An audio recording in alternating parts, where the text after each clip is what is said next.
On peut commencer. Donc c'est une table ronde dans le cadre du thème de ces rendez-vous de l'histoire, la puissance des images, consacrée à la caricature. Le titre de la table ronde, hein, Forcer le trait, pouvoir des caricatures, épreuve de la démocratie. Avant de présenter les trois intervenants de cette table ronde, je voulais, il me semble que c'est normal, de rendre hommage à un des grands historiens qui vient de disparaître, Michel Vauvel, qui a été un des pionniers dans l'usage de l'image dans le travail historique.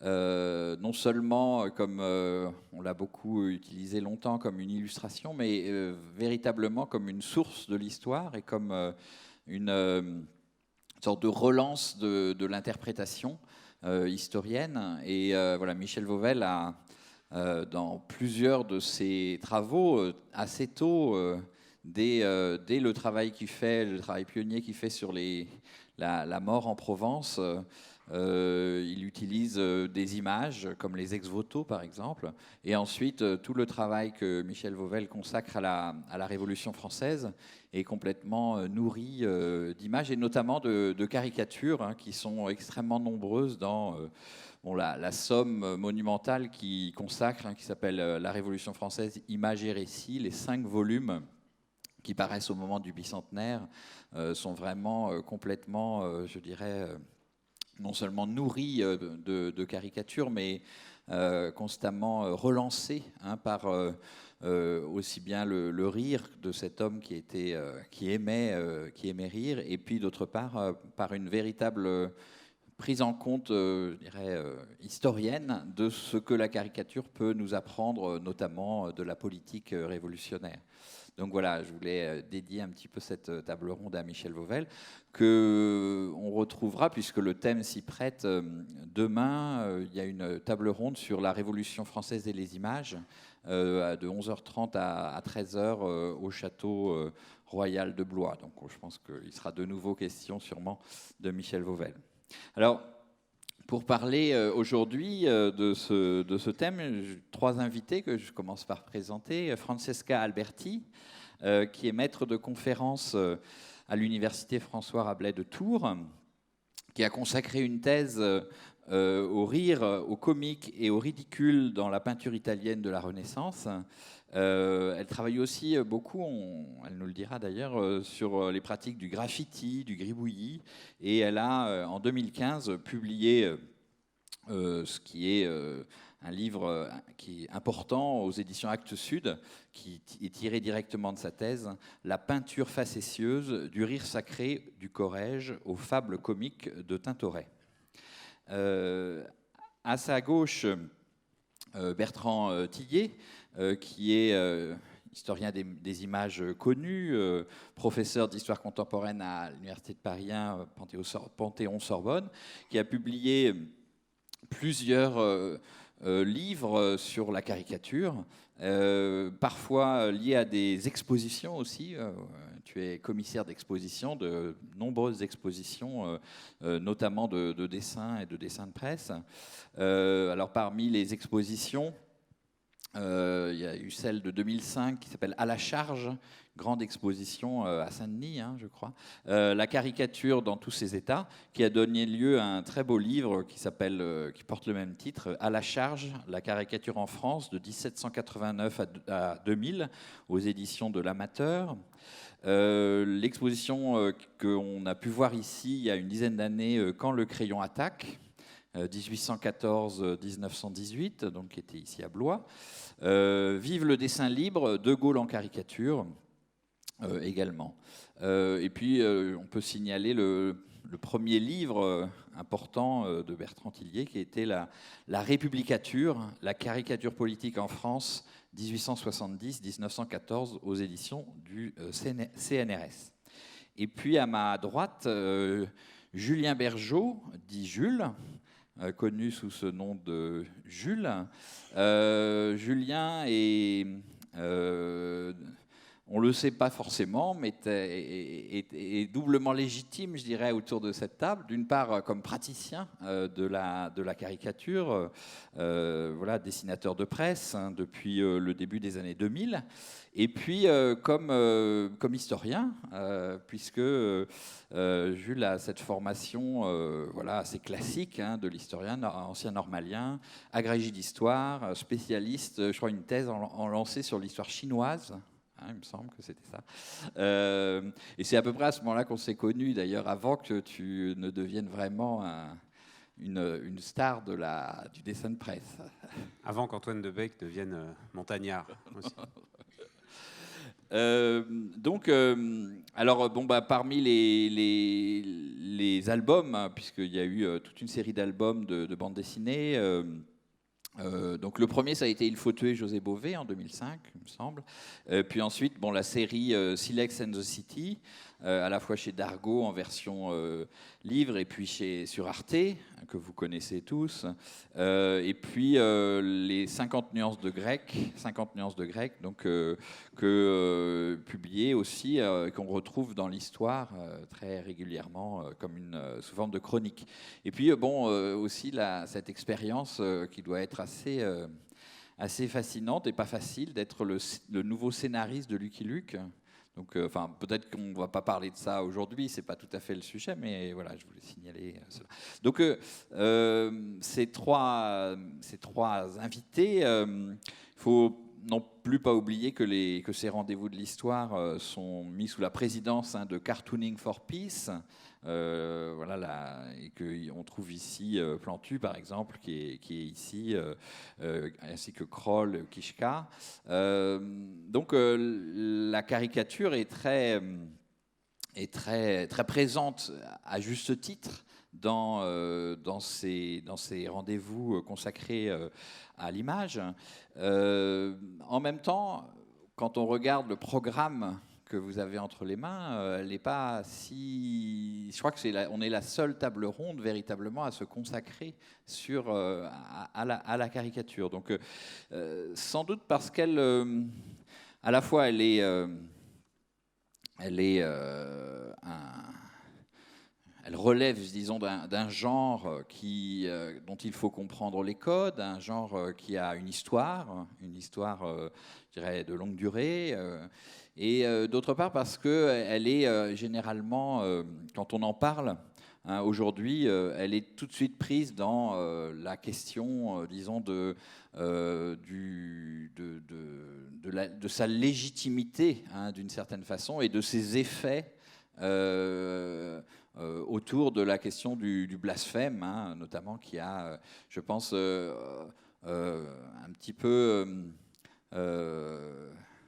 orienter de façon trop polarisante les questions sur la caricature. Il en sera évidemment question ici, mais je pense que ce n'est pas la seule question qu'on peut poser à la caricature. Peut-on rire de tout? Voilà, cette question-là. Alors, pour passer la parole, je voulais poser peut-être une première question, une sorte d'entrée dans le débat, justement à propos puisque nous avons des spécialistes de périodes très différentes, du comment et du pourquoi de l'apparition de la caricature. Pourquoi est-ce qu'à certains moments de l'histoire, la caricature trouve sa place? Et je voulais peut-être commencer à demander à Francesca Alberti comment est-ce que à la Renaissance on voit apparaître ce que l'on peut appeler des caricatures.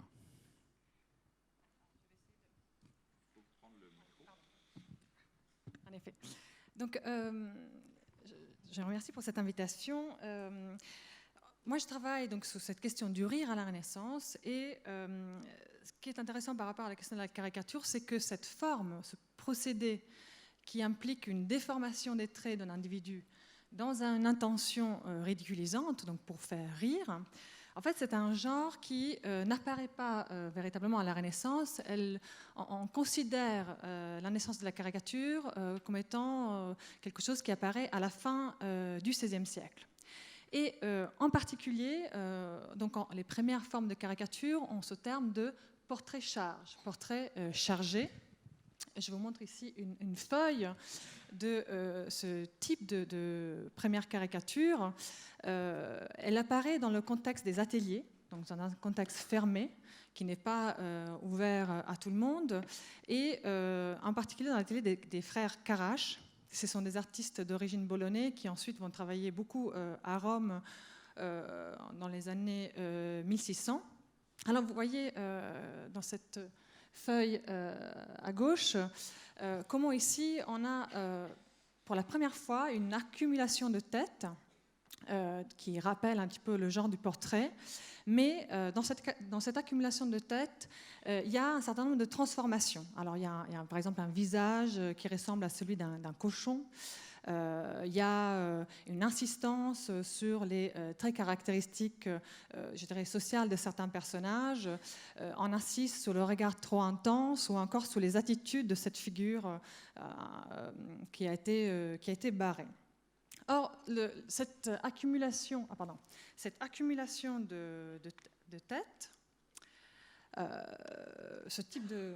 Voilà. C'est juste pour vous montrer en fait que ce qui change, on a déjà eu des exemples d'accumulation de têtes que l'on peut voir dans des images bien plus anciennes. Je vous ai montré ici une page de la Bible de Pamplonne, mais véritablement chez les Carache, on voit pour la première fois une déformation dans le but de faire rire. Et ce qui pourrait expliquer cette naissance un peu tardive de la caricature, c'est à la fois le fait que parmi ces têtes, on a cru reconnaître certains individus. C'est le cas, par exemple, d'un théoricien de l'art. Alors, c'est Giovan Battista Agu qui était un théoricien du beau idéal et qui se trouve caricaturé en bas de la feuille avec ce nez proéminent, ce menton aussi pointu. Donc une véritable transformation des traits, le chapeau qui montre sa personnalité ecclésiastique. Et ce fait-là, le fait de pouvoir reconnaître quelqu'un, c'est une véritable nouveauté à cette époque. C'est vraiment une des premières fois qu'on voit cet aspect. Alors, si ce phénomène du portrait-charge est né si tard, les historiens se sont beaucoup penchés sur la question de pourquoi, en fait. Pourquoi la naissance si tardive de la caricature. Et je dirais que ça a été expliqué en particulier parmi deux raisons sur lesquelles peut-être on pourra revenir. C'est d'une part le fait que la charge porte sur un individu précis, à une époque où l'image, l'effigie, a encore un pouvoir magique. Il faut s'imaginer que la question des images infamantes, par exemple le fait de tourner le portrait de quelqu'un pour montrer en fait qu'il était coupable de fautes au sein de la ville, ou encore la damnatio memoria, en fait l'effacement des portraits, des traits de quelqu'un au sein de portraits ou d'autres images, était une pratique encore très connue et qui donc agissait directement sur la personne. Et puis une autre raison qui pourrait, je dirais, expliquer cette naissance tardive, c'est le fait que dans ces dessins, vous le voyez peut-être, ce sont des dessins assez maladroits, assez rapides. Et ce sont des dessins qui utilisent le trait du dessin de façon très, pauvre. Et à cette époque, donc à la Renaissance, où le statut de l'art et de l'artiste se base sur le dessin, et c'est toutes les palettes techniques, la capacité de dessin, arriver à une telle réduction du moyen, et donc au trait, à ce trait qui définit le caractère d'une personne, qui délimite les contours d'une personne, bien sûr, pouvait poser problème, parce qu'on allait directement agir sur l'emblème, en fait, qui avait permis aux artistes d'acquérir un nouveau statut. Donc vraiment, c'est autour de ces deux questions que, initialement, on a tenté d'expliquer cette naissance tardive de la caricature. Alors, est-ce que c'est si anodin que ça, que ce soit un théoricien de l'art qui soit un homme caricaturé.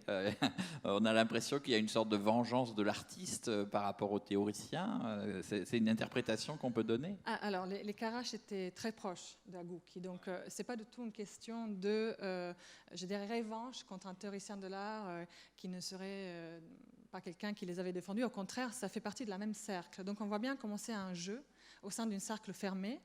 La caricature se place dans cela, et aussi, je pense, c'est une réponse au fait que Agouki, dans les mêmes années, il définit la beauté idéale. Donc, le même Agouki qui définit la beauté idéale devient l'objet, la cible de la laideur de la caricature. Donc, c'est aussi ce qui est intéressant, c'est la caricature, c'est à la fois quelque chose qui peut être violent dans l'attaque, mais c'est aussi quelque chose qui entraîne une connivence aussi. Le rire, on se moque de quelqu'un, mais en même temps, on se moque avec lui, de lui-même, quoi. C'est ce qu'on sait, et je prends cet autre exemple de Bernin, parce que je pense qu'il est assez parlant sur cette question du dessin, du rapport au dessin, de la pratique des arts. On voit ici le cardinal Scipion Borghese. Donc à gauche, vous avez une caricature de Bernin, du même modèle, du cardinal Scipion Borghese, donc grand commanditaire des artistes à Rome au XVIIe siècle. Et cette caricature lui est destinée. Donc, c'est quand même dans une sophistication, en fait, dans un jeu social, que ce genre, en fait, émerge. Oui, à la fin du XVIe. Oui. C'est aussi la manière de conforter une sorte d'entre-soi. Oui, complètement. On est entre gens de bonne compagnie, et donc on peut rire ensemble. Il y a quelque chose comme ça, y compris rire de soi-même. Y compris rire, ce qui était une qualité très importante à la Renaissance. Voilà. Le rire de soi, que ce soit même le roi, il est très important le rex facetus, qu'il puisse rire de lui-même, et donc ironiser sur lui-même. Et bien sûr, ça rentre en fait dans ce contexte. Et donc la dimension plus de l'invective, de la charge contre une personne, est amoindrie justement par cette cercle dans lequel se développent ces premiers portraits chargés. Ça me semble quelque chose de très important de dire que la caricature, c'est à la fois une charge et en même temps, c'est aussi un jeu, oui, un jeu de connivence y compris. Alors Bertrand Tillier, on va faire un grand saut. On pourrait parler d'autres traditions de caricature, hein, notamment en Angleterre ou dans les Pays-Bas. Mais avec toi, on va parler de la caricature en France.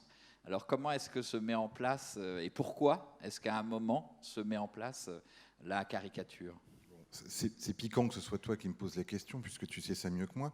C'est évidemment au moment de la Révolution que les choses vont se mettre en place, même si on peut toujours trouver en effet en Angleterre, aux Pays-Bas et même en France d'ailleurs, au sein de la cour en particulier, des pratiques satiriques qui recourent à la caricature et qui utilisent la diffusion d'images satiriques pour diffuser des types de messages. Mais ce qui caractérise en fait l'époque contemporaine, l'entrée dans la modernité, c'est le fait que des images sont produites avec une intention comique, agressive, critique, et qu'elles sortent des univers qu'on vient d'évoquer, c'est-à-dire qu'elles sortent de l'entre-soi, précisément, qu'elles sortent de l'atelier de l'artiste, qu'elles sortent du champ artistique, du monde des commanditaires, comme on vient de le voir, pour aller vers ce qui commence à se constituer intrinsèquement, c'est-à-dire ce qu'on appelle aujourd'hui l'opinion publique. Le fait que le public ne subisse plus exclusivement les choses, mais qu'il se considère comme une sphère susceptible de recevoir des messages, d'être informé en quelque sorte, donc que le public puisse devenir un ensemble de citoyens, au fond. Et donc, dans ce contexte-là, la caricature devient un vecteur politique. Quand tu parlais de Michel Vauvel tout à l'heure, c'est quand même, là aussi, l'un de ses grands apports, c'est d'avoir montré comment, à partir de l'image révolutionnaire, on peut essayer de construire quelque chose qui relève ce qu'on appelait avant l'histoire des mentalités, même si cette expression n'a plus guère cours aujourd'hui, mais que l'image satirique, en l'occurrence, dans ce contexte, peut être un objet qui informe. Et ça a été un objet qui a informé aussi, tout en déformant, c'est-à-dire en jouant sur de la mauvaise foi, de l'excès, et tout cela en direction de l'opinion publique. Ce qui veut dire qu'au fond, une caricature, c'est un acte. Peut-être en tout cas dans sa modernité, dans ce qui nous intéresse du point de vue de la contemporanéité. L'image satirique est un acte, je pense à cette formule d'Henri Lefebvre, hein, l'image est acte au sens le plus fort, et Lefebvre écrit ça dans les années 60, c'est-à-dire au moment où précisément d'autres types d'images vont être produites comme des actes. Et je pense que ce qui caractérise aussi un changement de paradigme, c'est évidemment la dimension technique. C'est-à-dire que les dessins que nous avons vus, et ça ne leur donne pas moins de valeur, ce sont des dessins originaux. Or, précisément, le changement de régime, qui va avoir des conséquences sur ce qu'on pourrait aussi appeler le régime scopique moderne, contemporain, c'est évidemment le fait que ce sont des images multiples. Et la grande préoccupation de toute la période contemporaine, au XIXe et au XXe siècle, ça va être d'allonger le plus possible les tirages. Alors ça commence au tout début du XIXe siècle avec la lithographie, qui permet évidemment de modifier considérablement le nombre des caricatures par rapport à ce que permettaient les tirages de gravures fines encore de type Beaux-Arts. Et puis les procédés photomécaniques de la fin du XIXe siècle, la gravure sur bois debout. Bon, et tout ça nous mène évidemment... Alors chacun voit passer Philippon, Daumier, le journal Le Charivari, etc. Le grand enjeu, c'est d'arriver à imprimer des images de plus en plus nombreuses, c'est d'arriver à les insérer dans le journal, d'imprimer en même temps le texte et l'image, et c'est ce qui caractérise évidemment l'entrée de la caricature dans la modernité au sens le plus fort, et ce qui va en faire une image qui n'est plus une image de l'entre-soi, mais qui est une image qui s'adresse à un public le plus large possible et qui crée, disons, un horizon de réception sociale. Alors moi, ce qui me frappe quand on voit cette image, cette caricature, c'est que, je dirais, elle est absolument indatable. Hein. Donc, il y a une sorte de permanence comme ça de la technique caricaturale. Il est très difficile. On me dit qu'elle vient d'il y a plus de 4 siècles. On a l'impression qu'on pourrait la lire, la regarder dans le monde de demain. Ouais, il y a quelque chose d'assez étonnant. Oui, en tout cas, ce qui est sûr, c'est que déjà dans ce qu'on pourrait appeler la préhistoire de la caricature, la proto-caricature, le trait a une importance fondamentale. En fait, la caricature joue autour de l'expressivité du trait. Et c'est aussi dans le trait, dans ce geste, en fait, le trait renvoie aussi au geste qu'il a tracé, qui a une véritable force qui se dégage. Oui, on pourrait prendre cette caricature-là, mais plein d'autres aussi du Bernin pour souligner cet aspect. Mais oui, c'est vraiment autour du trait, en fait, qu'elles apparaissent. D'ailleurs, c'est la caricature du successeur de Gérard Collomb, en fait, que vous ne connaissez pas encore, mais qui sera annoncé. Voilà. J'en ai une autre, si tu veux, pour le genre. Et, une petite question peut-être un peu naïve. Est-ce qu'il y a eu d'autres techniques, alors là au sens pictural carrément du terme, de caricature, de passer par autre chose que le trait? Voilà, est-ce qu'on a pu travailler sur, je ne sais pas, bon, on peut travailler évidemment sur la couleur, hein, par exemple. Très vite, les caricatures, je pense à la Révolution, vont être, la couleur va être très importante, mise au pochoir comme ça, de façon très spectaculaire. Voilà, quelles seraient les principales techniques caricaturales, non pas les techniques de reproduction, mais les techniques tout simplement de fabrication d'une caricature? Alors, évidemment, la couleur joue un rôle tout à fait décisif puisque c'est un système complémentaire. En général, les caricatures sont imprimées en noir et blanc et puis ensuite on les rehausse de couleur au sens premier, c'est-à-dire qu'on pose vraiment des rehauts de couleurs avec des systèmes de pochoirs qui maintiennent des zones à colorier et d'autres qui doivent rester en réserve. Mais indépendamment de ça, et ça n'est pas pour amoindrir le mérite de cette part de l'image satirique, il y a en effet eu toutes sortes d'expérimentations. La marionnette, par exemple, dès le 19e siècle, la marionnette devient une sorte de caricature en 3 dimensions. Où on peut le théâtre de Daumier, qui est quand même quelque chose de formidable. Voilà, le ventre législatif, avec tous les parlementaires du juste milieu, et qui sont vraiment des trognes, qui ont fait dire à à Baudelaire sortant de l'atelier de Daumier, il fait aussi de la sculpture, ce qui montre que pour lui, c'était non seulement un peintre et un dessinateur, mais aussi un sculpteur, alors que les sculptures sont quand même relativement marginales dans l'œuvre de Daumier. Et puis, jusqu'au XXe siècle, par exemple, à travers la photographie, il y a eu des expérimentations optiques par lesquelles on a distordu des visages, créé des anamorphoses, avec une intention comique.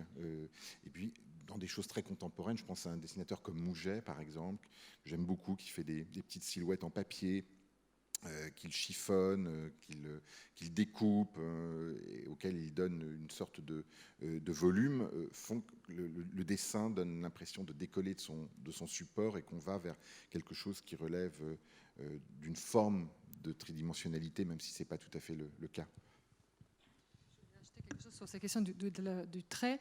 Ce qui est intéressant, c'est que parallèlement à ces premières caricatures, il y a aussi l'émergence d'un nouveau vocabulaire pour décrire le dessin. Et on parle par exemple de la fraîcheur de la touche. C'est vraiment quelque chose qui est très frais. On parle en fait de gravare, du poids de la main qui force le trait. Donc cette idée de forcer le trait, c'est quelque chose qui apparaît dans le vocabulaire artistique au XVIIe siècle. Donc il y a vraiment aussi toute une nouvelle palette pour considérer la force expressive du trait qui est absolument nouvelle par rapport au sfumato, au modelé, au clair-obscur, qui était, je dirais, le registre sur lequel s'évaluait le dessin auparavant. Et ça, c'est très nouveau au XVIIe. Donc il y a presque une forme de légitimité du genre, qui se construit à la fois par le trait, mais aussi par le vocabulaire qui le commente, qui le classe. Oui, très vite, il y a eu la nécessité, en fait, de justifier théoriquement ce nouveau genre de la caricature. Dès qu'il émerge dans les ateliers, on voit dans le discours artistique une nécessité, en quelque sorte, de montrer que l'artiste, à travers la caricature, montre sa maîtrise. Il montre l'obéissance de sa main, la rapidité de sa main. Et peut-être on pourra regarder pourquoi en fait, on a voulu autant en fait, regarder la caricature de ce point de vue, forger ce vocabulaire, essayer, je dirais, d'enlever les origines populaires de la caricature, qui avait aussi d'autres supports que les dessins, les feuilles dans les ateliers des artistes. Mais voilà, en tout cas, c'est un vrai changement.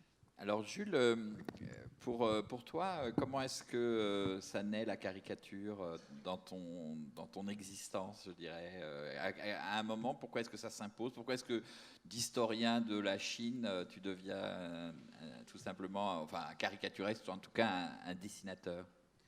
En fait, il y a une des choses qu'on n'a pas évoquées dans la caricature, c'est l'intention éditoriale, parce qu'il y a, évidemment, il y a cette dimension de déformer les traits d'un personnage. Mais ça, par exemple, sur la place du Tertre à Montmartre, il y a des gens qui font le portrait des passants, comme ça, avec des gros nez, des grandes oreilles. C'est une forme de caricature. Mais on ne parle pas forcément vraiment de ça, parce que, voilà, c'est des inconnus, il n'y a pas d'intention éditoriale particulière. C'est juste un exercice de style. Ensuite, la caricature, c'est un acte un peu de pouvoir et un peu relationnel. C'est-à-dire que la caricature, elle ne se fait pas aussi pour une seule personne, pour soi-même. Elle est aussi dans le public de celui qui va rire. Donc, c'est une espèce d'acte aussi en communauté. Et je pense que très souvent, pour les dessinateurs, il y a cette dimension-là de s'inscrire dans une petite société. Dans la petite société, alors peut-être au début c'était les ateliers à la Renaissance, c'est souvent à l'école, parce que les gens qui font des caricatures, les dessinateurs, ils sont très souvent nés pendant les cours en s'ennuyant.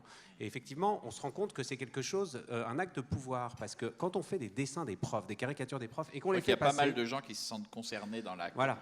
Qu'on les fait passer... Ici, voilà. Tu t'engages sur un terrain... C'est ça, mais je l'ai brièvement été, donc voilà, je parle en amitié. Mais du coup... Quand on fait le dessin des profs, c'est un peu une prise de pouvoir inversée. C'est-à-dire que tout d'un coup, l'autorité vient de celui qui dessine. Et donc, on fait circuler le dessin, ça fait rire les gens autour, on les montre après les cours. Et en fait, moi, je me suis rendu compte que les profs n'avaient pas tellement le choix, aujourd'hui, que d'intégrer cette dimension-là. Il fallait qu'ils aient les rieurs de leur côté. C'est-à-dire qu'un prof qui aurait mal réagi par rapport au fait qu'il soit caricaturé, déjà perdait énormément de son pouvoir et de son autorité. Et donc ça faisait partie, peut-être comme le prince de la Renaissance, de son autorité, de pouvoir avoir cette distance-là. Ou comme le jeu politique d'aujourd'hui. Et le jeu politique d'aujourd'hui, c'est exactement ça. C'est-à-dire qu'on est passé d'un monde où il y avait une censure massive par rapport à la caricature politique à un monde qui l'intégrait, qui l'a demandé. C'est-à-dire qu'à partir du moment où les services de communication communication d'un certain nombre d'hommes politiques téléphoner au Guignol de l'info pour avoir leurs marionnettes, même s'ils savaient qu'ils allaient être lynchés la semaine d'après, on s'est rendu compte que quelque chose s'était inversé, qu'on avait compris qu'il fallait intégrer ça. C'est ce qu'on a dit en 95 quand on a dit que c'était pas Chirac qui était rentré à l'Élysée, mais c'était sa marionnette. Voilà, et alors c'est un rapport de force un petit peu subtil qu'on a ressenti. Et moi, c'est ce jeu de pouvoir que j'ai aimé avant tout aussi. C'est-à-dire de reprendre du pouvoir sur une situation qui m'échappait, une situation qui m'angoissait. Et la caricature politique, c'est vachement ça. C'est-à-dire c'est à la fois un constat d'impuissance et en même temps probablement un acte et une façon de dire quelque chose qui nous refait se réemparer du pouvoir, d'une forme de force. C'est-à-dire ce que tu n'avais pas vraiment quand tu étais prof. J'étais chétif. Et je me demandais, quel est ton rapport à toi en tant qu'historien et que dessinateur à l'histoire de la caricature qu'on évoque ici? C'est quelque chose que tu connais, que tu pratiques? Je me souviens avoir lu, parce que je me disais, c'est mon boulot ça, Le Rire de Bergson, quand j'étais genre en 3e, j'ai eu envie de me jeter par la fenêtre. C'est-à-dire que c'est très difficile à la fois d'être dans une pratique et dans le discours sur la pratique. C'est-à-dire qu'en fin de compte, c'est quelque chose qui est assez loin de moi. Mais en revanche, d'avoir rencontré dans mon travail d'historien à plusieurs reprises l'apparition de la caricature m'a énormément conforté dans la façon dont j'appréhendais moi mon travail. Il y a une des choses très singulières, j'aime bien la raconter, il y a 2 grands caricaturistes qui ont eu leur heure de gloire pendant la Deuxième Guerre mondiale. Et en fait, c'était des gens qui ne faisaient pas profession de dessinateurs de presse ou de caricaturistes, a priori. D'abord, c'est Joseph Staline. Parce que Staline, en fait, il dessinait des caricatures hyper marrantes. Et pendant les réunions politiques, il y avait les mecs qui prenaient la parole les uns après les autres. On va déporter 100 000 personnes, on va bombarder telle ville. Et lui, il les dessinait avec leurs gros nez, leurs grandes oreilles, etc. Et il faisait des petits commentaires en dessous. Celui-là, qu'est-ce qu'il est moche, il va falloir que je m'occupe de lui, etc. Et puis les types disparaissaient de la photo 6 mois après. Mais donc, et on a retrouvé des carnets de Staline avec les caricatures où il s'emmerdait au boulot. Et il dessinait les types bardés de médailles qui pontifiaient. En parallèle, il y a une autre personne aussi qui a caricaturé, qui était dans une situation un petit peu inverse, qui était de l'autre côté du Manche. C'est Jean Moulin. Jean Moulin, il avait fait les Beaux-Arts, c'était un très bon dessinateur et un très bon caricaturiste. Et Jean Moulin, torturé à Lyon dans les caves, faisait des caricatures de ses tortionnaires pour se détendre le soir. Et en fin de compte, cette espèce de dignité-là, puisque cette fois-ci, il n'y avait pas de public, mais cette reprise de pouvoir, cette espèce de façon de dire où je reste debout, en disant je prends du recul et j'ai cette distance-là par rapport au pouvoir qui m'oppresse, était aussi singulier. Et donc, ces 2 dimensions-là, contemporaines, éclairent différemment cette histoire de la caricature, je trouve. Alors, j'aurais aimé qu'on plonge cette histoire qu'on a brossée à traits à la fois un peu grossier et puis en même temps assez subtil, je trouve, dans la politique. Voilà. Est-ce que la caricature, très vite, ça devient un enjeu politique? Est-ce qu'elle est un élément du jeu politique? Et comment ça se passe, cette politisation, en quelque sorte, de la caricature?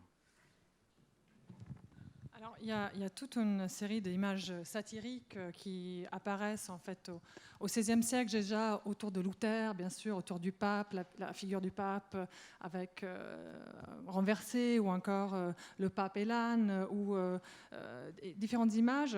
Mais pour parler de cette question de politique, je voulais trouver une autre image, celle-ci. Puisque c'est le pape Innocence XI, pape Odescalchi, qui a été tourné en ridicule par Bernin et qui est présenté ici comme une sorte de grillon qui bénit du fond de son lit. Et alors on sait que le pape Odescalchi, c'est un pape qui n'était pas très ami des artistes, donc il y avait eu vraiment un changement du point de vue du pouvoir en place à Rome, et Bernin, en fait, lui sert il un se peu, paye le pape. Paye le pape, en tenant en dérision le fait que c'était un pape souvent très malade. On disait qu'il indiquait en fait ses ordres depuis le lit, qu'il bénissait depuis le lit, et donc il le représente de cette manière, avec en très maladif, quasiment en fantomatique, avec cette main qui qui avancent de ce type. Et On pareil, dirait Éric Zemmour chez Ardisson.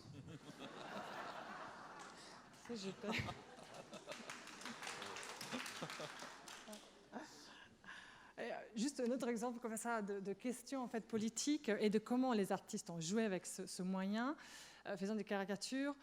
Là, c'est toujours le Bernin qui arrive en France. Et, il a beaucoup de difficultés à rencontrer le roi pour tirer son portrait. Et alors, il fait le portrait de tous ces chevaliers français. Alors, vous en avez celui à droite, c'est un Cavaliere Francese, qui est représenté dans toute sa vanité et avec ses traits déformés. Ou encore à gauche, cette courrie romaine ressemble un peu de Young Pope auparavant, mais justement avec tous ces visages qui sont avec encore le goitre, voilà, qu'on reconnaît. Quelques crétins. Quelques crétins parmi la curie romaine. La caricature est forcément liée à ce support et on n'en trouve pas, par exemple, je ne sais pas, hors de l'atelier, hors du dessin original. Alors justement, ce qui m'a intéressé pour ma part dans cette histoire de la caricature, c'est le fait que justement la caricature, on tend à la faire naître Francesca, pardon. dans un milieu artistique. Mais bien sûr, il y a eu énormément d'exemples auparavant. Et d'exemples justement des gens qui peut-être s'ennuyaient et faisaient des caricatures au bord de manuscrits, au bord par exemple, les notaires. On dit que ce sont les notaires gribouillés et faisaient des caricatures. Et ici, vous avez une page... J'en vois qui gribouille, là. J'espère. Donc, voilà, donc, des pages en fait, de ces premiers gribouillages caricaturaux. Avec le dialogue probablement entre un scribe et un copiste, dans ces deux petites têtes qui dialoguent en haut, ou encore aussi des caricatures antisémites qui apparaissent très tôt, par exemple dans le ghetto de Prague, et qu'on a retrouvé en marge d'un certain nombre de documents avec tout un certain nombre de stéréotypes, parce que bien sûr la caricature joue aussi sur les stéréotypes en les amplifiant, comme on peut voir dans les images en bas. Et autre support dans lequel on trouve beaucoup de caricatures depuis l'Antiquité, donc c'est pour vous dire que ce n'est pas du tout un genre qui était un genre artistique, un genre noble, mais au contraire c'est quelque chose qui relève en fait des murs des villes, donc qui vient du peuple. C'est une couverture aussi d'un livre où ont été recensés des graffitis à Rome, à Pompéi et dans l'Antiquité. Et vous voyez ici cette accumulation de têtes qu'on avait vue au début du XVIIe siècle. Là, c'est des exemples à Pompéi où on a déjà des transformations avec des nez qui deviennent des nez phalliques, des figures qui sont extrêmement calligraphiques, aussi une certaine régression avec des dessins qui sont très enfantins pour représenter des personnages, et à chaque fois aussi associés à des noms. Parce que bien sûr, il fallait mettre le nom parfois pour rendre reconnaissable cette transformation. Donc le graffiti a été un des supports, le mur en fait, de cette pulsion caricaturale depuis l'Antiquité et puis bien sûr pendant toute la période prémoderne. Et par rapport à ce dessin, moi je me souviens en fait, et aussi à la question comment est-ce que ça naît la caricature, moi il existe une photo de moi à l'âge de 3 semaines dans un berceau, et j'ai comme couverture une de Charlie Hebdo dans le berceau. Et avec, là je vois qu'il y a une tête de bite, et ben c'est le portrait c'était en pleine campagne présidentielle de Valéry Giscard d'Estaing en 1974, et c'est un dessin de GB avec marqué tête de nœud président, comme ça. Puis il y avait sa tête caractéristique, et donc il y a une forme aussi, on baigne dans une espèce d'atmosphère. Hein. Alors, des graffitis comme ça a forcément un rôle public, ou alors est-ce qu'on peut parler d'une image politique ou d'une image de commentaire de ce type-là ? Alors, c'est difficile en fait de déterminer tout de suite la dimension politique de ces images. En fait, je dirais le destinataire de ces images. Il y en a certains qui étaient bien sûr graffités dans les murs extérieurs de la ville, et en particulier pendant la période de campagne électorale. Donc il y avait toute une dimension aussi fortement liée à des moments de politique. Mais il y a aussi des graffitis qui en fait sont à la fois fruits de l'ennui, par souvent des soldats qui sont le corps de garde, enfin qui s'ennuient et commencent à caricaturer, à tourner en dérision un certain nombre de personnages de la cour. Au milieu, on dirait Plantu.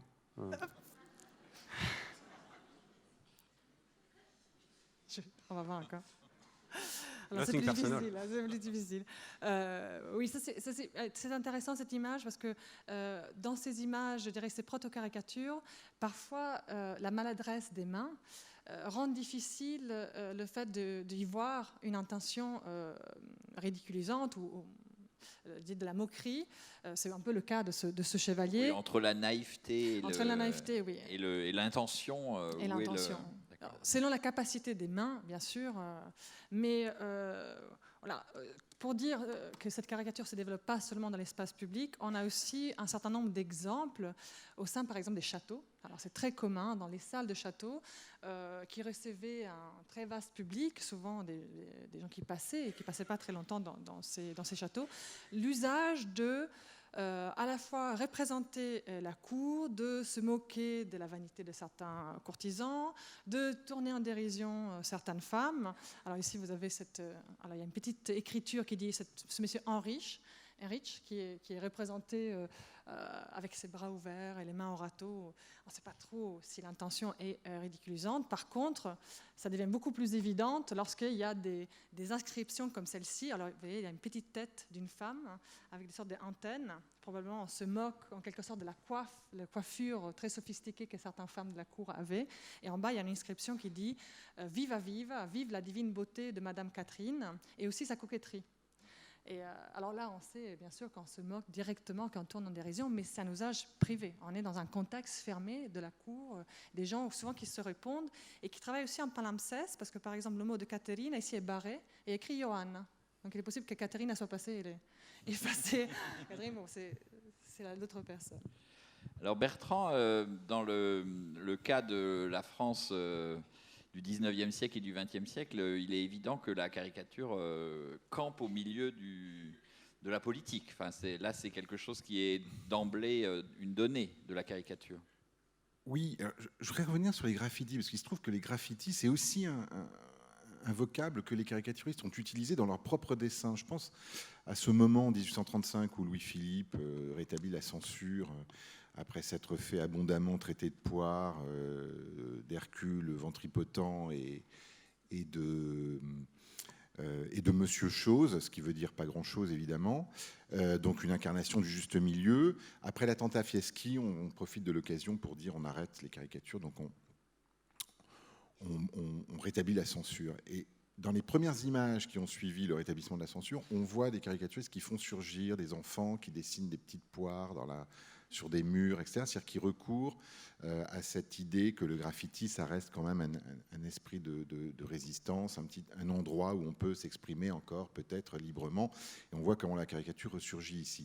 En fait, caricature et pouvoir, si on y réfléchit, c'est ce que disait Jules tout à l'heure, c'est-à-dire c'est totalement... les choses sont consubstantielles, hein, elles sont consubstantiellement liées. La caricature ne cesse de tutoyer le pouvoir qui la craint, en a besoin, l'utilise, la contourne, etc. Bon, donc c'est un jeu permanent de chat et de la souris qui, tout au long du 19e siècle, au gré de la liberté d'expression ou d'une expression plus restreinte, l'expression publique, j'entends, va se trouver confrontée à des modalités, à des conditions d'existence très différentes et va obliger les dessinateurs à adapter leur discours. Ce qui ne veut pas dire qu'il n'y a pas eu toujours d'une caricature politique. Je suis contre cette idée qui a longtemps prévalu, qui prévaut d'ailleurs encore un peu, que par exemple chez Daumier, il y a des périodes de caricature politique et puis des périodes de caricature de mœurs sociales qui ne seraient pas politiques. Or, ça n'est pas parce qu'on ne dessine plus Louis-Philippe ou Napoléon III qu'évidemment on ne fait pas de la caricature politique. Quand on se moque des juges, des bourgeois, des avocats, des Parisiens, que sais-je, c'est une façon aussi de s'exprimer politiquement sur la société. Mais je crois que fondamentalement, et là je pense à ces textes formidables de ces deux historiens de l'art formés à la psychanalyse, Chris et Gombrich. Chris a fait sa psychanalyse avec Freud, ça n'est pas donné à tout le monde. Ils ont écrit dans les années 30 à 60, à deux mains ou à quatre mains, une série de textes sur la conception théorique et en quelque sorte magique de la caricature. Et ils comparent souvent la caricature à ces images infamantes du Moyen-Âge ou de la Renaissance, ces effigies retournées, mais ils vont plus loin dans l'époque moderne, contemporaine, en disant la caricature, c'est aussi l'image que l'amant déçu ou trahi, abandonné, va déchirer de sa maîtresse. C'est la poupée que l'on va planter d'aiguilles pour faire une magie, ou c'est l'affiche électorale que l'on va lacérer, l'affiche électorale de son adversaire. Donc ça montre aussi comment le rapport à travers cette hypothèse de lecture de Chris et Gombrich, ça montre le rapport que nous entretenons, nous, en tant que citoyens, à la caricature, à l'espèce de puissance, malgré toutes ces images, même si c'est une puissance très limitée, sans doute très marginale, et on pourra en discuter. Mais ça montre aussi qu'on a envie d'y croire, hein, qu'on a envie d'être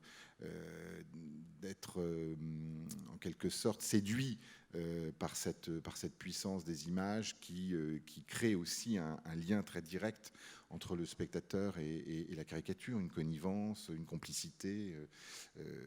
Voilà, Baudelaire disait il faut mettre les rieurs de son côté. Et évidemment, les rieurs, ils sont d'autant plus intéressants qu'ils sont nombreux, et c'est ce qui fait leur force.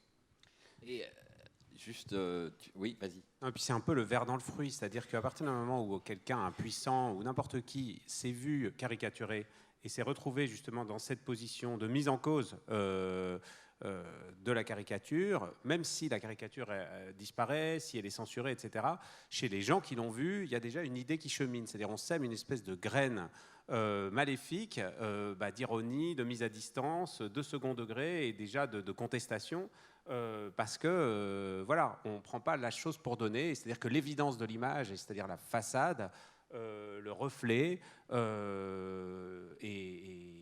a tout d'un coup une autre profondeur, et on passe de l'autre côté du miroir. Donc c'est puissant aussi dans cette mesure-là.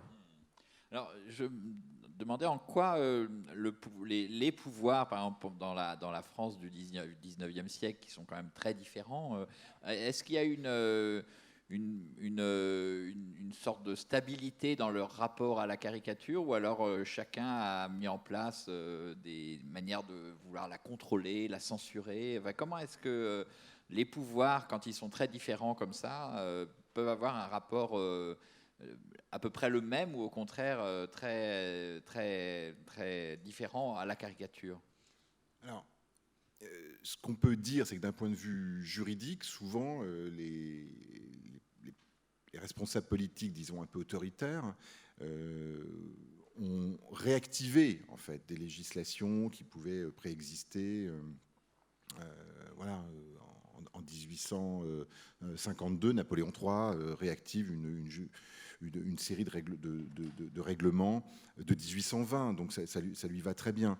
L'autre chose qu'il faut dire, c'est évidemment qu'en général, on ne prononce pas le mot caricature, on n'écrit pas le mot caricature dans ces textes législatifs. On s'attaque beaucoup plus largement et de manière faussement neutre, apparemment neutre, à l'image, à la gravure, à l'emblème public, aux signes, disons, pour parler comme l'abbé Grégoire, ce qui veut dire qu'on évite évidemment d'attirer l'attention sur le fait qu'on cible une image critique particulière. Alors sans doute le plus malin d'entre tous, entre guillemets, sans être cynique, c'est Napoléon III, qui pousse le raffinement jusqu'à instaurer une réglementation qui veut que toute personnalité caricaturée, tout caricaturiste doit demander, plus exactement à la personne qui a l'intention de caricaturer, son autorisation de publication des images. Ce qui évidemment le met, lui, son entourage politique et dynastique à l'abri, mais ce qui rend presque potentiellement toute caricature, tout portrait-charge, presque impossible. Ce qui sera évidemment largement détourné sous forme de jeu, d'amusement, à travers la reproduction des autorisations qui sont données par tout le gratin des arts, des lettres et de la mondanité du Second Empire, mais qui montre qu'il y a bien toujours cette volonté d'essayer de taper au plus juste pour essayer de contraindre le plus possible la caricature. Et dans la construction démocratique qui est celle de la Troisième République, par exemple, quel rôle joue la caricature? Est-ce que c'est forcément quelque chose qui est mal vu, ou au contraire, est-ce que ça pourrait pas être un élément, disons, de la construction d'une communauté, parce que rire ensemble des mêmes sujets, c'est quelque chose, ou apprendre à rire ensemble des mêmes sujets, c'est quelque chose qui est très fédérateur d'une certaine façon. Absolument. C'est-à-dire, ce qui se joue sous la Troisième République, c'est évidemment la grande loi de juillet 1880, qui est plus ou moins celle sous le régime de laquelle nous continuons de vivre, donc celle d'un libéralisme très grand, qui fait que tous les systèmes d'autorisation préalable, etc., toutes les contraintes tombent de fait, et que désormais les choses se jouent dans l'après-coup, laissant la possibilité à chacun de porter plainte, s'estimant diffamé, et donc que les choses se produisent au pénal. Mais la grande tolérance de la Troisième République, elle va avoir pour conséquence, couplée avec les éléments techniques dont on a parlé tout à l'heure, le fait qu'il y aura une explosion de journaux satiriques illustrés, et ça va donner lieu à une culture qui est une culture de la brasserie, en grande partie, des cafés. Ces journaux, on les lit beaucoup dans les cafés, on les consulte dans ces endroits, c'est-à-dire dans des lieux de sociabilité, dans des cabarets. Il y a même des cabarets, je pense au Chat Noir, qui vont se doter de leur propre journal satirique, en utilisant l'image, en utilisant les poèmes satiriques. Et ça crée cette culture qui est une culture du rire, une culture de la moquerie, de la raillerie, qui est en fait à l'origine de ce que Jules évoquait tout à l'heure, c'est-à-dire qu'on appelle aujourd'hui la communication. C'est-à-dire que les fondateurs de la Troisième République ont évidemment généreusement accepté l'idée, ils ont défendu ce principe de la liberté d'expression, tout en sachant qu'elle se retournerait à un moment contre tel ou tel. Je pense à Naquet, par exemple, qui subira les foudres vraiment de la caricature, comme défenseur du divorce en particulier. Mais c'est aussi un objet, une attitude, la caricature, que les hommes politiques de la Troisième République ont sans doute dans l'idée qu'ils pourront à un moment aussi en retirer un bénéfice personnel, dans la mesure où c'est un vecteur de promotion de leur action, hein, et de leur personne.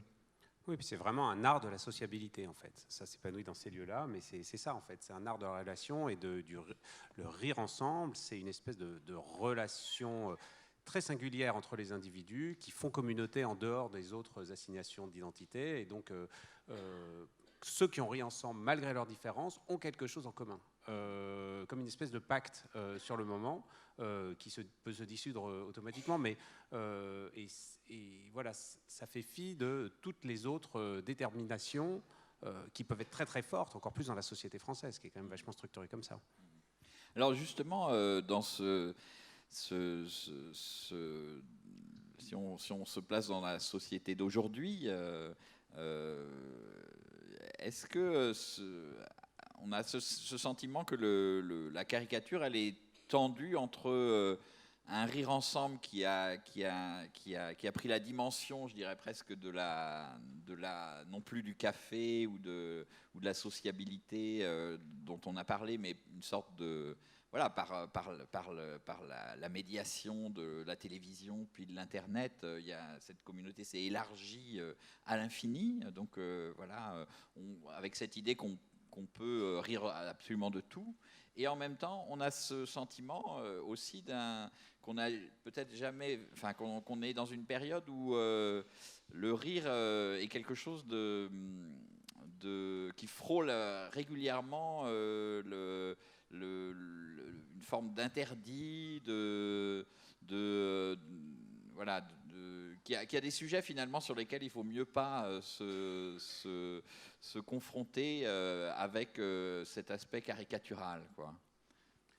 Oui, en fait, là, c'est comme si le jeu d'optique était aujourd'hui complètement détraqué. C'est-à-dire que la caricature, c'est en permanence un jeu d'optique. C'est très étrange qu'une personne dans un lieu donné, dans un média donné, soit tout d'un coup destinée à être diffusée mondialement, pour toujours, auprès de toutes les communautés de la planète. C'est très très étrange qu'un dessin dans un quotidien conservateur du nord du Danemark soit simultanément quasiment vu dans une madrasa à Peshawar. C'est étrange et ça pose des questions qu'on ne s'est encore jamais posées. Et un même dessin qui soit publié dans Charlie Hebdo ou dans Minute, le même dessin ne raconte pas la même chose. Et pourtant, c'est la raison pour laquelle l'effet de contexte, pour moi, est essentiel pour comprendre. C'est-à-dire que c'est le lieu d'où l'on parle, à qui l'on s'adresse, qui font une partie déjà du sens, de l'humour, de la substance du dessin.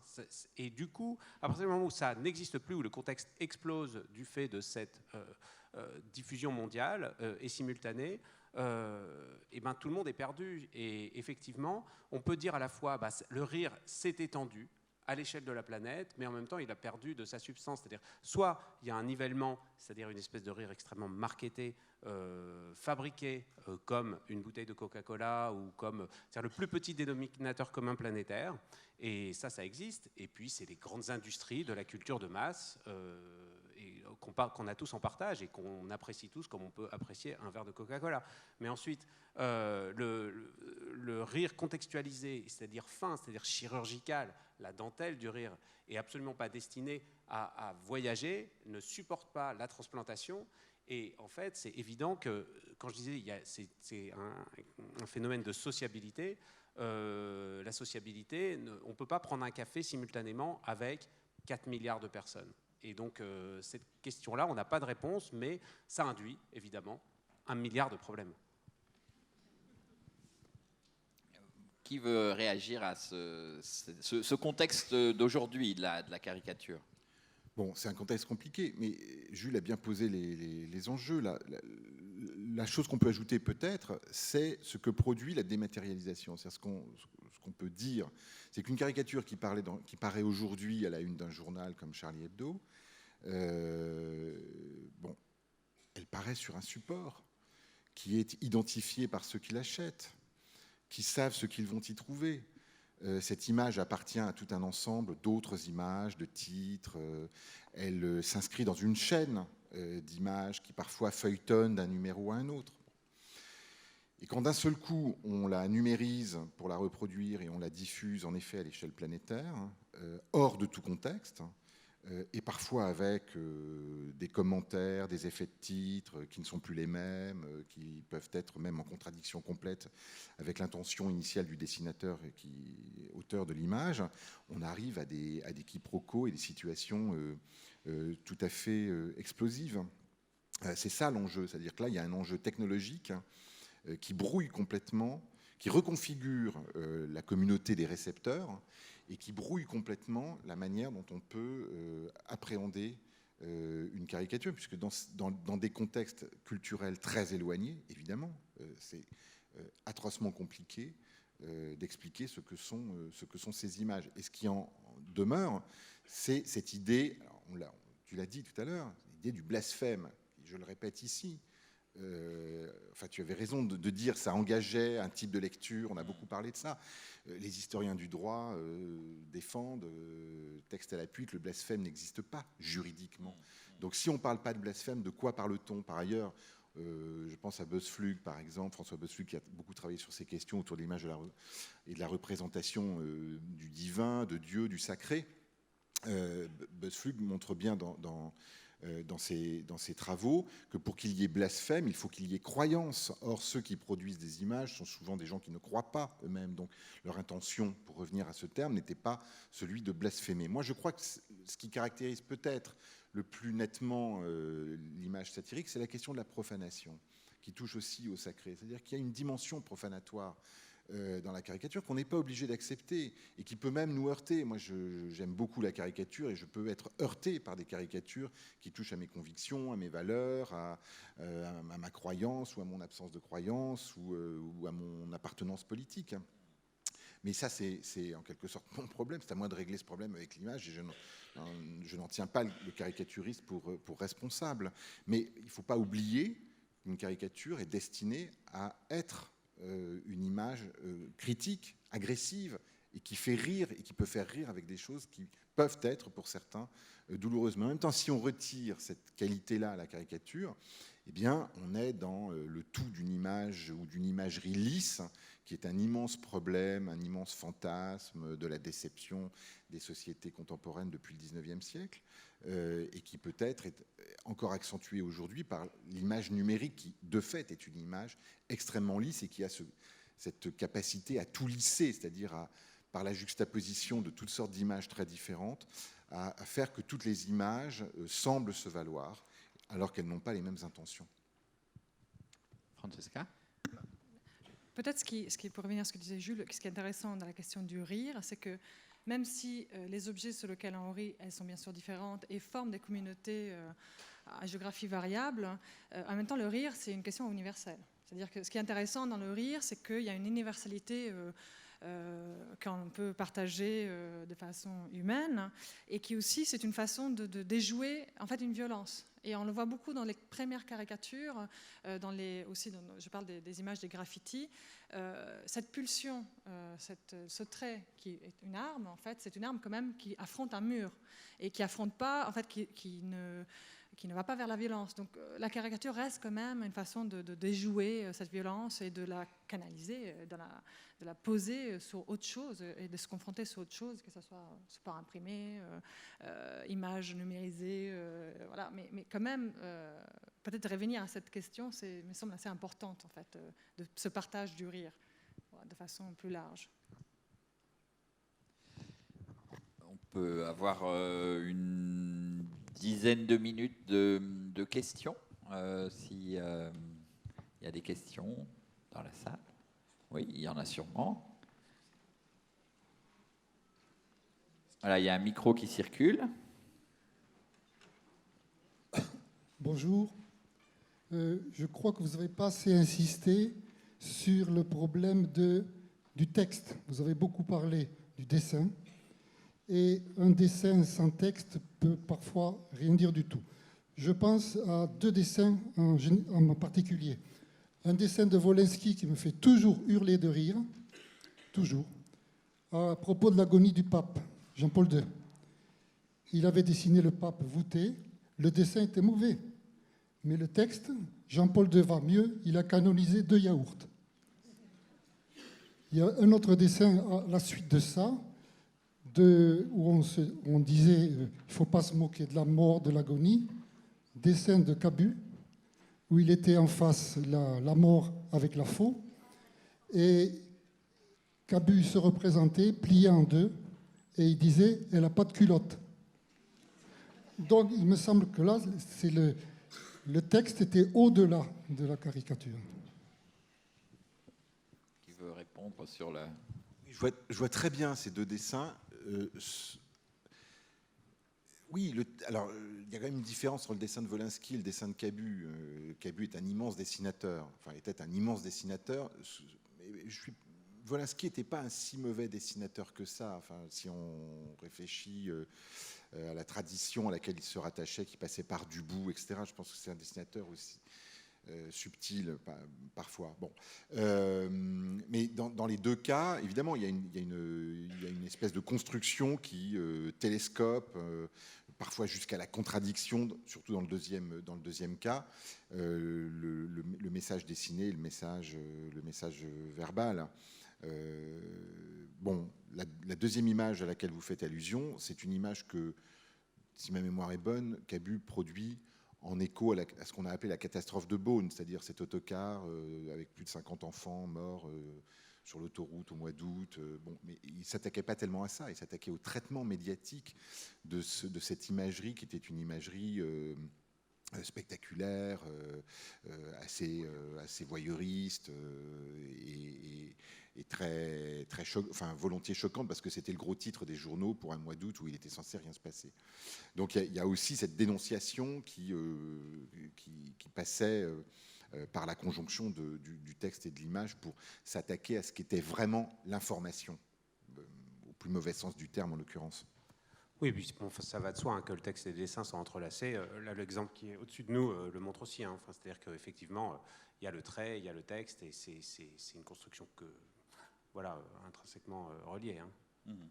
Et je crois que Francesca en parlait très bien, il y a cette idée aussi que la caricature appelle une forme de commentaire aussi.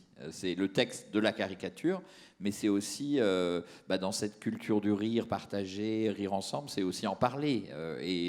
En parler, ça peut être aussi écrire sur les caricatures, commenter sur les caricatures. Il y a toute une grande tradition de théoriciens, d'historiens de l'art qui ont écrit des textes très, très puissants sur la caricature.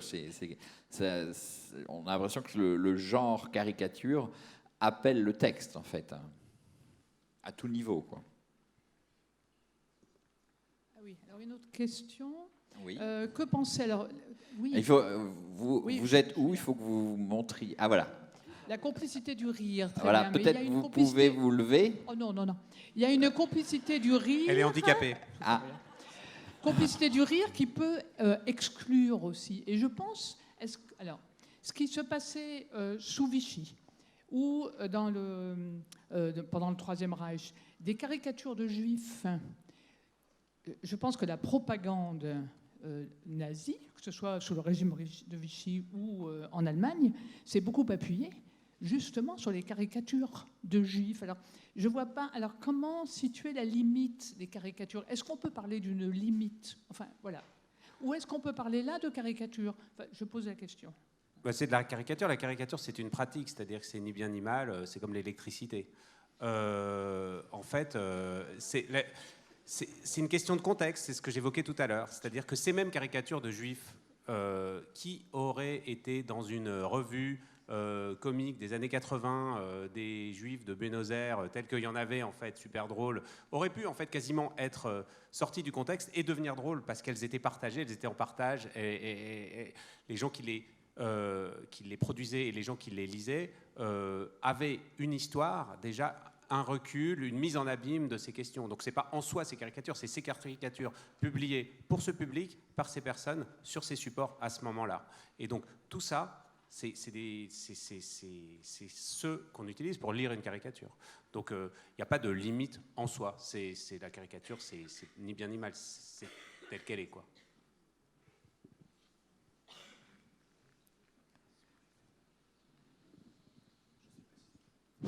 Oui. Ah. attendez, il faut que vous parliez dans le micro. Alors, il existe aussi, je crois, des caricatures sculptées. Je pense aux caves sculptées de Dénezé-sous-Douai en Maine-et-Loire, où on a des sculptures qui représentent Catherine de Médicis avec les seins à l'air, enfin bon, voilà. Donc, est-ce qu'il y en a d'autres? Je ne sais pas. On en a évoqué, là, on a évoqué le travail de Daumier, voilà, qui, effectivement, il y a eu tout un genre à ce moment-là. Hein. Peut-être que... Il y a un genre, il y a une tradition. Tim, Plantu, produisent encore des sculptures. Mouget. Moi-même, chez moi, j'ai un Antoine de Bec en latex dans ma cuisine. Mais ça, tu ne le montres pas. Pour les initiés. Encore une fois, c'est le contexte. Hein, vous voyez. Je pensais aux caricatures du 16e ou du 17e, des caricatures anciennes. Alors, Francesca, est-ce que tu connais des caricatures en 3 dimensions, des sculptures? Non, je serais intéressée de les voir, je ne les connais pas. Je ne connais pas cette production. Par contre, les seins à l'air me faisaient penser à cette image et aussi au contexte, parce que là, c'est un graffiti d'une femme, visiblement, qui touche sa poitrine et il y a les seins en l'air, et qui a été graffité dans une église. Donc c'est aussi intéressant, je trouve, l'espace qui est où se place la caricature, dans quels espaces on développe les caricatures. On pense toujours que c'est en dehors d'un certain nombre d'espaces, mais dans l'époque prémoderne, la caricature pouvait avoir lieu dans des espaces aussi inédits que les églises, qui étaient des lieux où de la sociabilité beaucoup plus importante que d'autres contextes.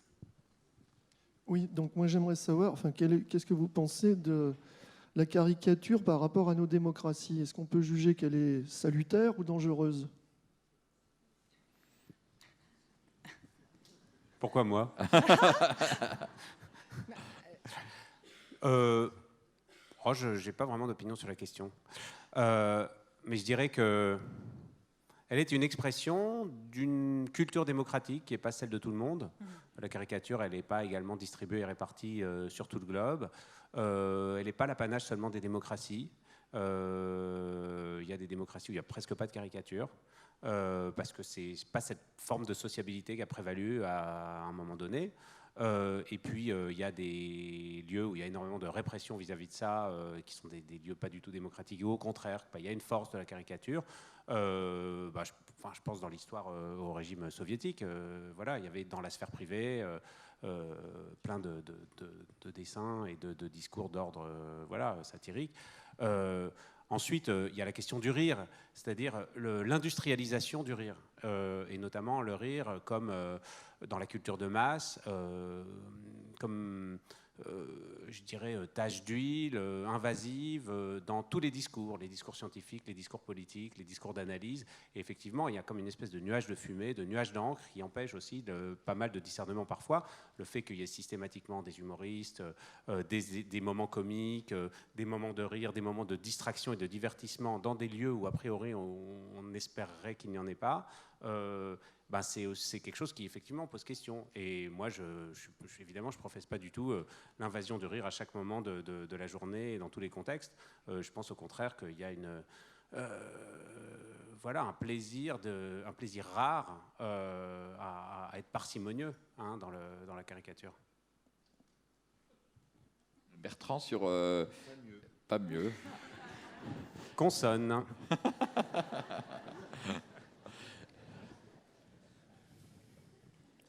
Oui. Alors, une question pour Jules. Est-ce qu'il y a une caricature où vous êtes fait une autocensure, et pour quelle raison ou non? Oui, il y a une autocensure permanente qui est une autocensure d'ordre de contrôle quali.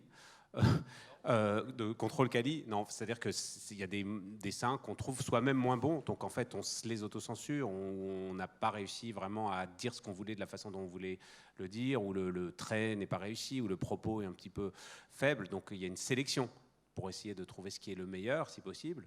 Ensuite, sur les thèmes, moi j'ai des thèmes de prédilection et des thèmes qui m'ennuient, donc je m'auto-censure sur des sujets sur lesquels je connais rien. Je fais très peu de caricatures sur le sport, il y a des dessinateurs qui sont très très bons là-dessus, moi ça me passe à des kilomètres au-dessus. Ensuite, il y a des moments où effectivement, si on parle de violence et de méchanceté, il y a des questions que j'ai pu me poser, notamment des choses d'humour noir sur des tragédies, des meurtres d'enfants, de la pédophilie, des accidents atroces de gens tout à fait respectables, dignes et intéressants. Et en même temps, il y a un côté, une espèce de jubilation, du ricanement à ce moment-là, à la fois pour évacuer le côté atroce de tout ça, mais en même temps où on se pose la question de la réception, effectivement. Parce qu'au moment où on publie et on rend public ce dessin, on sait que...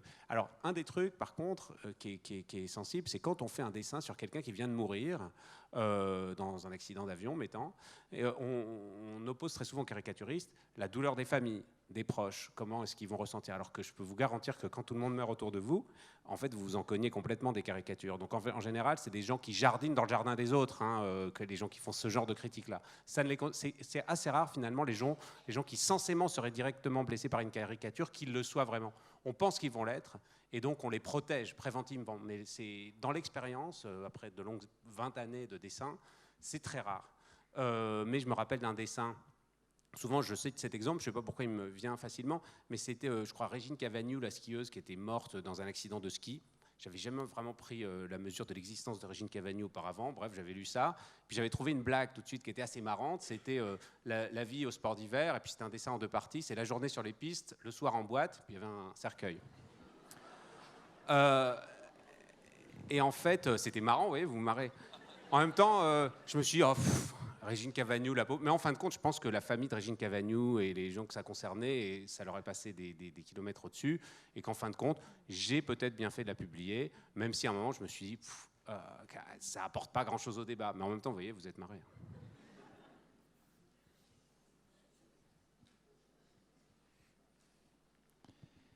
D'autres questions? Oui. Il y a un monsieur.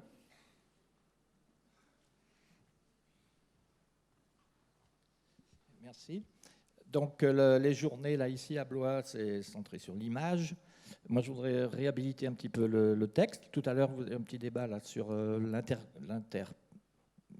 la l'inter des deux, quoi. Enfin, La partose des deux. Parfois, parfois le texte est quand même plus fort. Par exemple, je pense au dessin Balle tragique à Colombey, un mort. Donc ça, c'était au moment où il y a eu un drame dans une boîte de nuit avec beaucoup de morts, là, des jeunes, peut-être une trentaine, quarantaine de morts. Et De Gaulle est mort très peu de temps après. Donc, balle tragique à Colombey, un mort. Et je crois que le journal a été interdit, d'ailleurs, pendant quelques temps. Donc là, c'est surtout le texte, pour moi, qui était le plus fort, parce que le dessin, tout seul, bien sûr, n'aurait rien dit. Mais le texte, imaginons une couverture de journal, il y a eu un bal tragique à Colombey, un mort, ça faisait un petit peu le même effet sur le public. Oui, vous avez raison, mais vous avez employé vous-même une expression, vous avez dit « ce dessin ». Balle tragique à Colombey, c'est très intéressant, parce que vous avez vu alors qu'il n'y a pas de dessin, Balle tragique à Colombey, c'est un cadre endeuillé avec juste cette expression, cette mention textuelle. Mais ça a valeur en quelque sorte de dessin parce que c'était à la une du journal, là où ordinairement on publiait évidemment quasiment toujours des dessins. Donc ce qu'on a essayé de dire tout à l'heure, sans doute un peu maladroitement, c'est le fait que le dessin et l'image sont interdépendants. Quand Cabu dessine, dans le même journal d'ailleurs, un peu après, il fait allusion à la visite de Georges Marchais au Kremlin. Il titre Marchais reçu au Kremlin par Brejnev, et que le dessin, c'est aussi une boîte. On ouvre le cercueil dans lequel Brejnev est vert, c'est-à-dire pas complètement mort, mais pas complètement vivant non plus, et que Marchais fait une espèce de grimace qui est un rictus comme ça. Évidemment, s'il n'y a pas le texte, le dessin est infiniment moins compréhensible. Oui. Bon, et en même temps, le message, la part verbale, sans le dessin, ne donne absolument rien. Donc c'est à la conjonction des deux que se noue aussi la dimension comique. Et ce qui veut dire que quand on parle de dessin, on parle toujours, même si on aurait dû le préciser comme une sorte de préalable, on parle évidemment d'un objet qui hybride du texte et de l'image. D'ailleurs, moi je suis un fervent lecteur du New Yorker, qui est vraiment super drôle comme journal. Il n'y a pas de caricature à proprement parler, mais il y a du dessin d'humour. Et il y a un exercice chaque semaine dans le New Yorker, à la dernière page, où on propose un dessin au lecteur. Et on demande à ces lecteurs de faire une légende. Le dessin n'est pas comique en soi, mais chacun propose une légende. La semaine d'après, il y a les 3 meilleures légendes, et à la fin, celle qui a été retenue comme dessin d'humour. Mais finalement, c'est un dessin sans détermination, et c'est l'œil de chacun qui va lui donner un sens comique. Et donc, c'est un peu de la caricature participative. Mais on peut faire tout ce petit exercice, et effectivement, un dessin en soi est très lié au texte. Ce dessin-là qu'on a, là, les deux personnes, vous pouvez inventer une légende marrante. Là, hors contexte, on ne sait pas ce que c'est. Je ne sais pas si, par exemple, je fais ça, puis je mets juste en dessous « Me Too ». Voilà, ça vous fait marrer. Mais j'aurais pu mettre une autre connerie, vous voyez. Est-ce qu'on peut esquisser une histoire de l'apparition du texte dans la caricature? Est-ce que justement c'est une sorte de donnée où les deux sont absolument liés, quelles que soient les époques? Je ne saurais pas esquisser une histoire du texte dans la caricature, et je pense que les deux peuvent à la fois avoir partie liée ou peuvent aussi être tout à fait indépendantes l'une de l'autre, c'est-à-dire que ce n'est pas forcément que les deux marchent ensemble.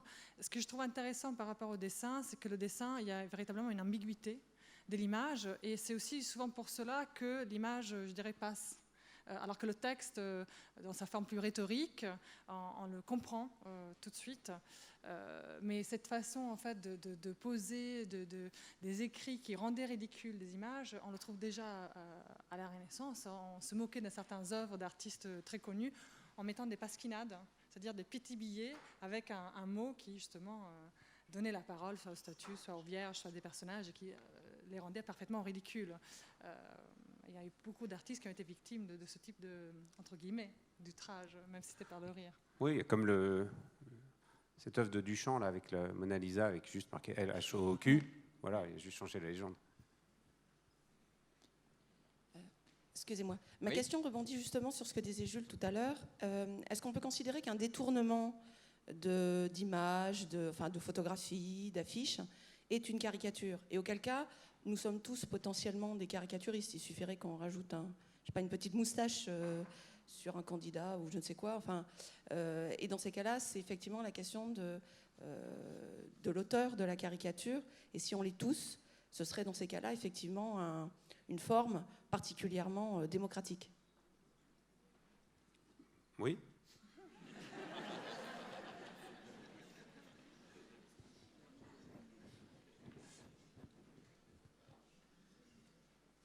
Oui. Est-ce que Je vois pas où vous êtes. finalement, à la question, peut-on rire de tout? Vous répondez oui. Vous voulez dire le TOX? Ouais. Joker. Voyelle, pardon.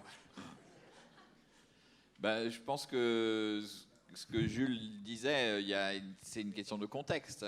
Voilà. Non, mais la question, c'est comme pour l'électricité tout à l'heure.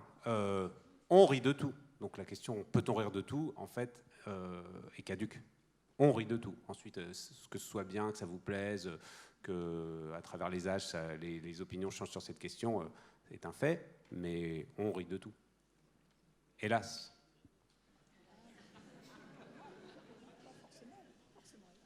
Oui. Oui, alors sur le débat texte et dessin, je pense que les premières caricatures sont en Égypte, sur les ostracons, ces petites pierres là que faisaient des caricatures des artisans des tombes pour les pyramides, où l'on voit des dessins sans texte, évidemment, mais bien entendu, ce sont des animaux. On représente par exemple un chat et une souris, pour pas dire que le chat c'est le pharaon et puis la souris c'est le peuple, et qu'on représente des singes, on représente des choses comme ça. Et ces ostracons, ils sont peints en plus, et il y a vraiment des images, des caricatures extraordinaires. Et là, on n'a pas besoin du texte, si vous voulez, et on comprend tout de suite de quoi il s'agit. Donc, peut-être que l'art de la caricature, justement, c'est de faire parler le dessin sans mettre de texte. Bon, c'est un mélange, il y a les deux.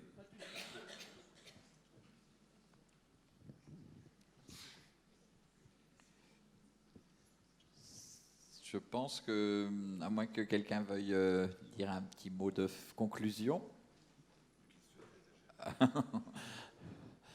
Donc, on va clore cette table ronde. Je remercie encore Francesca Alberti, Bertrand Tillier, Jules. Je ne sais pas si c'est pour vous pareil, mais il y a un rendez-vous au Salon du Livre après pour des signatures d'albums, du moins. Je ne sais pas si vous êtes... Ah bon, mais si, parce qu'ils vont signer mes albums pendant que je serai au bistrot. Voilà, à partir de 18h. Voilà. Et moi, je vais signer mes Crétins des Alpes à partir de 18h aussi. En latex.